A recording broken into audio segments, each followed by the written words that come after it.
Halo pemirsa GPR TV dari Sabang sampai Merauke, dari Miangas hingga Pulau Rote. Bertemu lagi bersama saya Bilki Sabila dalam program Kominfo Newsroom. Halo pemirsa GPR TV dari Sabang sampai Merauke.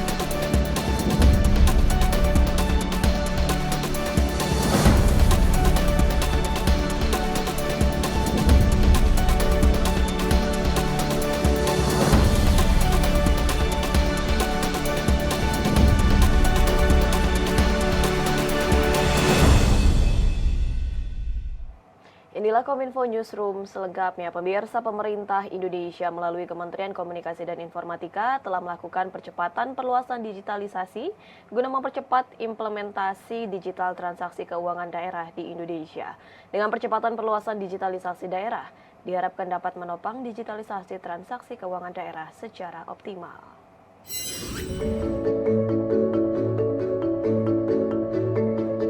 Menteri Komunikasi dan Informatika Johnny G. Plate mendukung upaya menyukseskan percepatan dan perluasan digitalisasi daerah secara optimal. P2DD atau Percepatan dan Perluasan Digitalisasi Daerah merupakan inisiasi yang dilakukan lintas kementerian lembaga untuk mempercepat implementasi digitalisasi transaksi keuangan daerah di Indonesia. Hingga saat ini sudah ada 543 pemerintah daerah memanfaatkan P2DD. Menkominfo mengajak kepada seluruh kepala daerah untuk menyukseskan program percepatan dan perluasan digitalisasi daerah demi mewujudkan Indonesia terkoneksi, makin digital dan makin maju.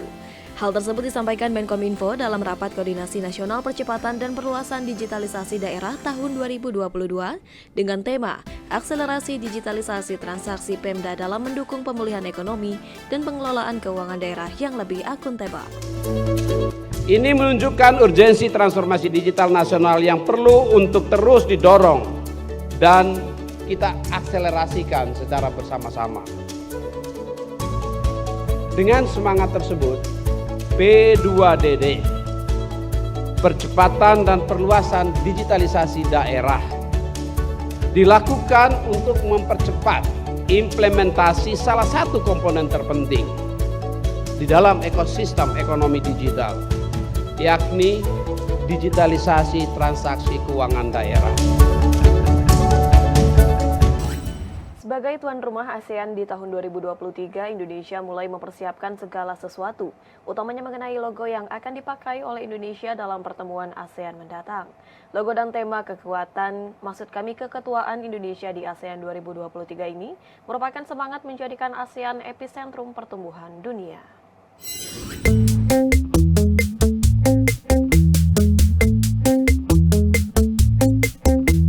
Presiden Joko Widodo menerima tongkat estafet keketuaan ASEAN dari Perdana Menteri Kamboja Hun Sen pada 13 November 2022 di Phnom Penh, Kamboja.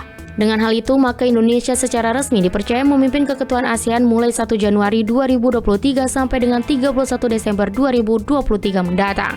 Untuk mempresentasikan hal tersebut, Indonesia merangkumnya dalam bentuk logo dan tema yang mengangkat semangat menjadikan ASEAN epicentrum pertumbuhan dunia. Logo keketuaan ASEAN 2023 dirancang dengan konsep dinamis, responsif, dan adaptif. Sifat-sifat tersebut mencerminkan komitmen bahwa ASEAN siap menghadapi perubahan dan terus membangun kawasan. Secara simbolis, logo keketuaan ASEAN 2023 melambangkan langit, gunung, lautan, daratan, dan burung maleo. Langit sebagai visualisasi merangkul dan mengayomi, gunung dan bumi sebagai visualisasi kekokohan dan kestabilan. Gunung juga menjadi simbol arah pertumbuhan yang optimis dengan mengarah ke atas. Representasi arah ke atas mengartikan membawa keseluruhan ASEAN bertumbuh ke arah yang baik. Lautan melambangkan penghubung dan pemersatu setiap pulau antar negara dalam kawasan. Burung maleo melambangkan kata membumi karena burung ini berjalan di daratan. Terdapat 3 prioritas yang Indonesia tetapkan. Pertama, visi ASEAN 2045 yaitu ASEAN harus dapat menjawab tantangan 20 tahun mendatang yang lebih adaptif, responsif, dan berdaya saing. Kedua, ASEAN sebagai kawasan yang tangguh yang mampu menjaga ketahanan pangan, keamanan energi, dan stabilitas keuangan. Ketiga, ASEAN harus memperkokoh sentralitas dalam membangun kawasan yang inklusif. Kita beralih ke informasi lainnya pemirsa, bencana gempa yang mengguncang Kabupaten Cianjur hingga kini masih sisakan duka yang sangat mendalam.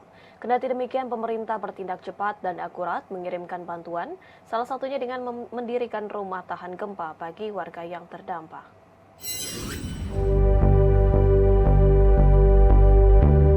Pemerintah terus melakukan progres penanganan pasca gempa bumi Cianjur, Jawa Barat. Dalam hal ini, selain telah membuka akses logistik dan mengirimkan bantuan sarana prasarana sanitasi dan air bersih untuk membantu para pengungsi selama masa tanggap darurat, Kementerian PUPR telah lakukan penyiapan lahan dan pembangunan rumah bagi warga yang akan direlokasi.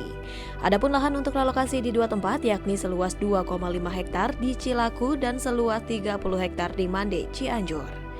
Direktur Jenderal Perumahan Kementerian Pekerjaan Umum dan Perumahan Rakyat Iwan Supriyanto menyatakan bahwa rumah yang akan dibangun di lahan seluas 2,5 hektar tersebut dibangun dengan teknologi rumah tahan gempa atau rumah instan sederhana sehat.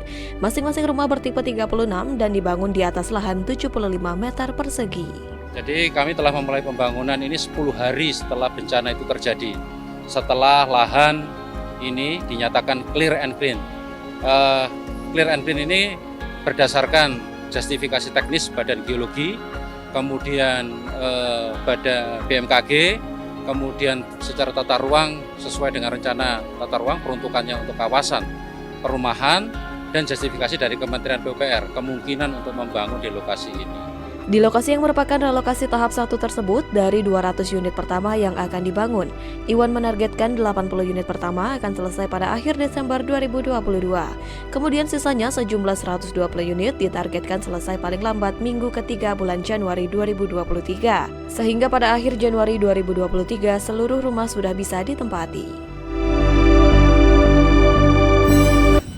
Wakil Presiden Republik Indonesia Ma'ruf Amin berharap Forum Nasional Stunting tahun 2022 menjadi momen penting untuk melakukan evaluasi, introspeksi dan refleksi menuju target prevalensi stunting 14% pada 2024. Sementara itu Kepala Badan Kependudukan dan Keluarga Berencana Nasional Hasto Wardoyo menyatakan, sebagai upaya optimalisasi penurunan angka stunting telah membentuk tim percepatan penurunan stunting di tingkat provinsi.